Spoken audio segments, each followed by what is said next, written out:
Imagine if you're like, I don't know, 8 months pregnant. Yeah. And you're crying because of something you experienced throughout your day, and I'm like, oh, you're being more emotional, aren't you? Yeah. Like I've noticed that's that the last thing I want to hear. Like, why are you crying? It wasn't that big of a deal. Yeah. Daniel was in school finishing up his master's, and I was in my first trimester pregnant. And for me, I just felt like physically maxed out. Like I'm so tired and I can't do what I normally do and I don't have the same capacity. But then you're maxed out time-wise on everything and maxed out on sleep and maxed out on like everything.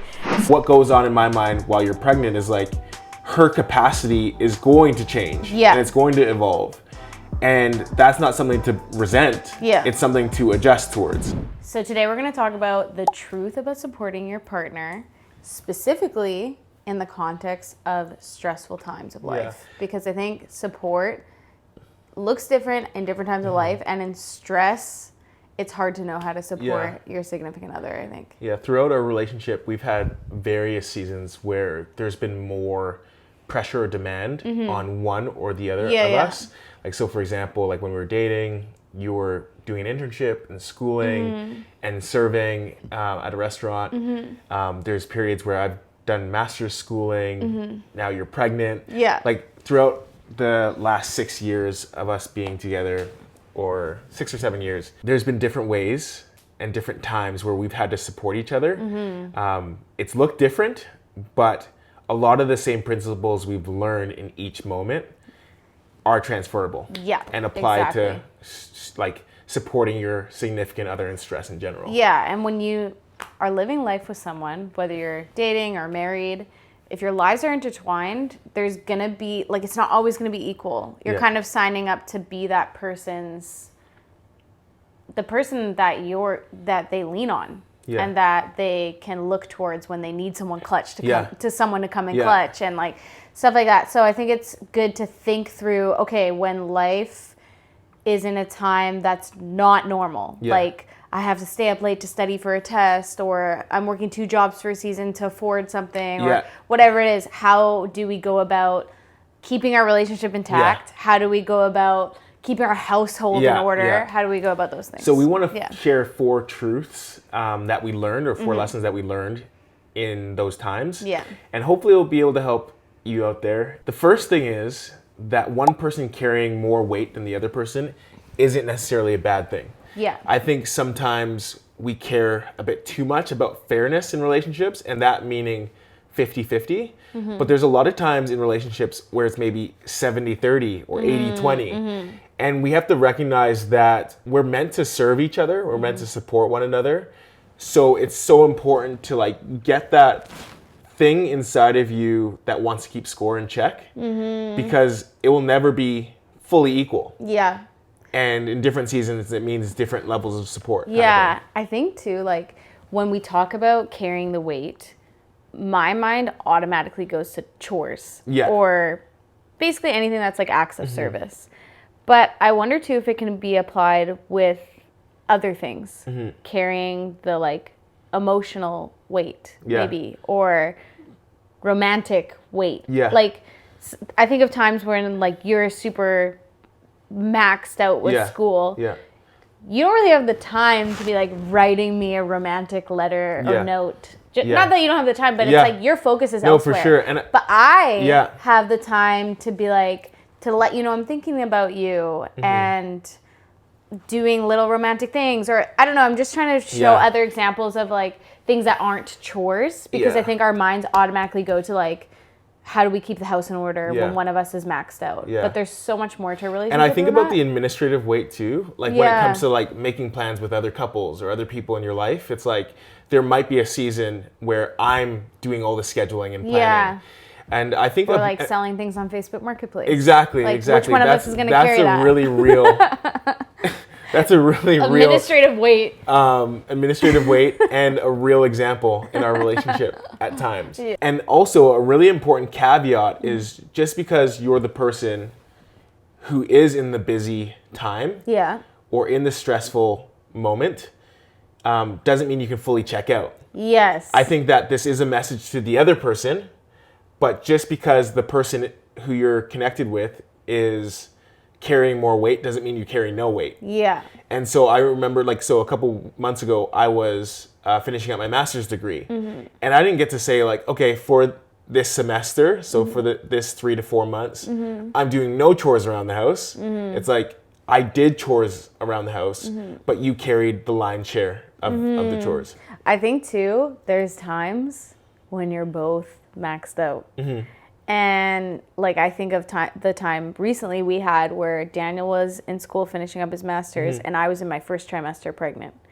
And for me, I just felt, like, physically maxed out. Like, I'm so tired, and I can't do what I normally do, and I don't have the same capacity. But then you're maxed out time-wise on everything, and maxed out on sleep, and maxed out on, like, everything.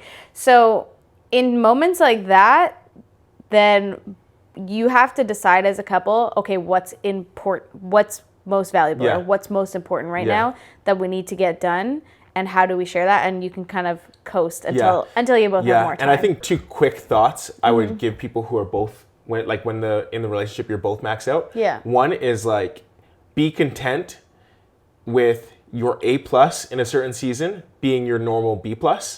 So if you're in a stressful season, both of you guys, I would say it's okay if your house isn't always immaculate, or your schedule isn't perfectly organized. Or you're both not able to get a lot of sleep. It's so important to have grace for yourself. And then the other thing is, it's so important not to put your stress as higher than the other person's stress. So you'll feel stressed out, and I'll feel stressed out. It could be easy for me to go, oh, but this is a master's degree, it's almost done. Yeah. And you'll be pregnant for 6 more months. It'll be like, we'll be fine. Yeah. But it's so important for me to go, okay, I know I'm finishing school. I was hoping for 5 hours of studying tonight, but it's okay for me just to put in 4 hours of studying, because the marginal difference isn't actually that significant. So that I can take 1 hour to do chores around the house. So it's so important to not let what you're stressed out about trump what the other person is stressed out about, because to both people, their thing is the most stressful thing. Or the most important thing. Yeah, I agree. So it's so important to hold that intention. Okay, the next thing we want to talk about is anticipating needs of the other person when they're in a stressful season. So, for example, something that I know about Daniel is it's hard for him to focus in a house that is messy or feels chaotic. And I think a lot of us can relate to that. It's not just you.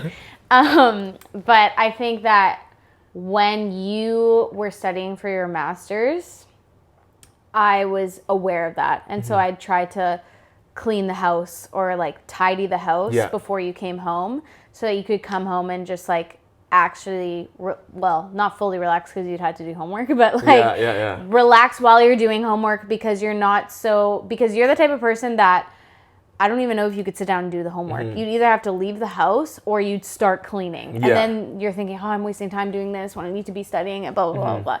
So that's one way I tried to, like, get ahead of what I know you need as a person. And for me, I felt like when you did that, that really set me up for success. Because I care about cleaning the house, and sometimes I will lean in. I often will lean in and do chores. But you taking that off my shoulder really helped me thrive in those weeks where I really needed extra support. And I think that it goes both ways, because, like, your energy wanes as you go deeper into pregnancy. And so my thing is, like, for example, this morning you were editing and I was like, okay, what's one way I can serve us and I can serve her? And instead of you having to think about editing and cleaning the house and making a meal, I quickly did some chores and made food. The best meal I've had in a while. It was so good. And I think that what was going on in my mind is, like, or what goes on in my mind while you're pregnant is, like, her capacity is going to change. And it's going to evolve. And that's not something to resent. It's something to adjust towards. And it's also not something that's short term, because when the baby comes, it'll change even more. And because the baby will need me physically so much. And so you're just kind of, like, shifting, adjusting, and learning in those moments. I think it's easy in marriage to be like, oh, that's their problem. So sometimes I'll catch myself thinking, like, Daniel didn't bring a lunch to work today. Like, I guess he's just figuring that out. You know, like, how is he going to eat? Because we don't really buy lunch out, like, ever. So I know if you don't bring a lunch, like, you're probably not eating, I guess. But I think where I try to challenge myself is be like, no, like, get ahead of it. And he's clearly too maxed out to make himself a lunch. So, like, why don't you step in and make some food or bring food to work or whatever it is. And so I think, like, it's easy to forget the team, like, that you're a team in marriage and just be like, they can fend for themselves. That's their fault. I'm not spending my time doing this because they haven't managed their time properly. It's like, you know, they probably think it's nice that you noticed that and stepped in and did something about it. Yeah, no, that's good. And then the next thing, and the third thing, is create moments of connection. And I think this thing is not just for the person who's supporting the stressed out person or the person who has a bit more weight on their shoulders. I think this is for both parties, where it's like, it can be so easy to take yourself so seriously when you're in a stressful time and go like, oh, I have no time for any laughter or fun or anything that remotely feels good. But it's so important to, like, plan times to connect or make the joke or take a 10-minute longer study break to go for a walk with your significant other. Because the reality is your relationship keeps going, keeps evolving in times where you're busy. You don't get to just put a pause in your relationship. You have to continue to lean in and work for it. But I think levity and laughter and fun goes a long way.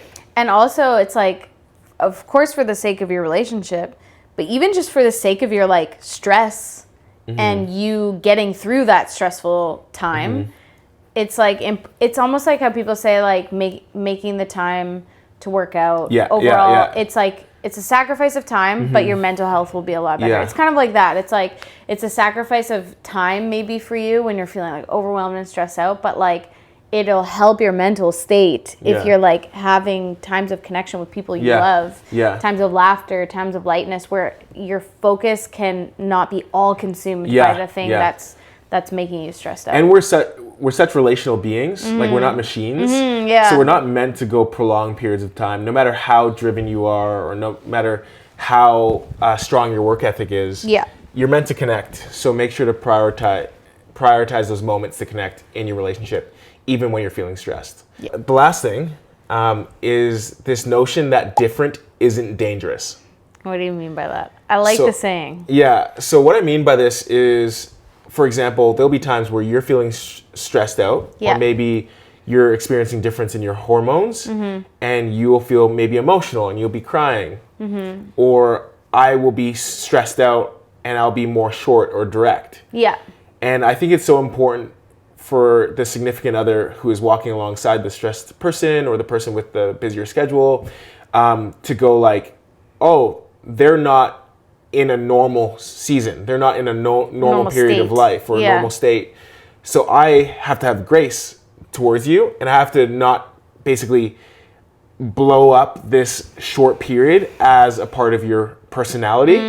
It's just a stressed out version of yourself. And so I think I need to be heavier on the patience and grace because it's a momentary period you're in. So I need to go like, oh, she's a bit more emotional than she's used to, or she was a bit more upset with me than she normally would be, and not assume that like, oh, she's off because of that and it's a long-term thing, but assume that, oh, she's going through a stressful season, so I need to adjust how I view her, but also adjust how I support her in a time like this. I think it's important to think about, like, I think of times where, maybe you're less patient or you're more direct when you're in a stressful season. And of course you don't use like, oh, I'm in a stressful season, or like I'm like so maxed out right now, like how, like it, and because of that I'm going to be more direct. I'm going to like use this excuse to be rude to your spouse. You can't use it like that. But I think for me on my end, it's important to know like, okay, now is not the time to be nitpicky of the way Daniel has cleaned something or has put something in the wrong place or whatever it is. now is not the time for that, because it's almost like when any human is in a stressful time, they don't have as much capacity to just like absorb a hit. Yeah, I like what you said about, I guess, just recognizing that when you're in these busy seasons, it's not just an excuse to treat the people around you poorly. Yeah. And I think sometimes when we're most stressed out, it's not the people at work that get our worst, it's the people at home. So it's so important for us to be mindful of that if we're on the side of the busy, stressed out person. But also the person who's a significant other can be a bit more gracious and patient and recognize that I'm not dealing with the person, I'm dealing with the person's emotions that are very much so triggered by the stress. Because you in a relaxed state is so different than you in a stressed state for any person. Yeah. And as you get to know someone in a relationship, I feel like it takes a while to learn like the different nuances of them. Yeah. And you're kind of maybe surprised often in moments that are more stressful. You're like, oh, whoa, I haven't seen you like this before. I wasn't expecting this. And from there, it's good to be on like a learning mode. Yeah. Like, okay, how can I learn Daniel more and better support him? And I really like what you said about it's not necessarily the time to nitpick everything. Yeah. Because like, I think when we receive the person who's stressed out or a bit more short or direct or emotional, we can feel like a victim of injustice. Like, oh, I don't deserve to be treated that way. But I think it's so important for me to learn, and you do so well. It's like that every time you're maybe being emotional or you're crying more or being more passionate, it's not worth me addressing it every time. Like imagine if you're like, I don't know, 8 months pregnant and you're crying because of something you experienced throughout your day, and I'm like, oh, you're being more emotional, aren't you? Like I've noticed that you're the last thing I want to hear. Like, why are you crying? It wasn't that big of a deal. Like that's just not the best thing to say to someone. It's almost like whatever happened not being that big of a deal should be a pointer to you that there's more going on than just the one little thing. So I think we can all benefit from the wisdom of being slow to speak and just observing and thinking. And it's okay to internalize that and maybe bring it up later or post-pregnancy or post the master's degree, so you can debrief and say like, okay, if this happens again, if we're having another kid or I'm in a stressful season at work or do more schooling, how can I support you better next time in a moment like that? I think what I've learned so much about marriage is like, or even just relationships, is waiting to see things become a pattern before addressing them. Like the one-offs, like let them be one-offs. Just let them go. But if you see something happening over and over and over again as a pattern in someone's life, whether they're acting out in stress or not, then like, there's a time to address it. Probably post when things are calmed down a bit and people can think clearly. But patterns are important to address. And I think it's important to note that that's not an easy thing for our personalities. Like we're both type A. We have a pretty high. Not address the we have a high assessment, high debrief culture between the two of us. We love a debrief. So it can be easy to be like, oh, I noticed this thing, like right when you notice it. But it's so important for us to like practice self-control and be like, oh, like I'm not going to let this thing crush me or impact me to the point where I have to bring it up right away. But standing back, being patient, being gracious with one another, and recognizing that the thing's momentary, and maybe wait for a pattern to develop before bringing it up. So these are different ways that you can support your significant other. I would love to hear if anyone has more kind of input on this topic. So if you have a significant other, or maybe you've been a recipient of someone who has been, I guess, gracious towards you in a time where you've been busy or stressed out or feeling a bit more weight on you, I would love for you to drop in the comments what's been helpful, because it might help us even grow in the way we support each other. And I think like there's so much to it. There's like two different personalities coming together in a relationship. So much to learn about each other, so many different reactions to things, so many different ways people carry stress. And so, we'd love to hear your input. But with that, make sure to like and subscribe. And if you haven't already, make sure to share some of our videos with someone else. It'd be helpful for us, and it also might help someone else. Awesome. Thanks, guys. We'll talk to you next week.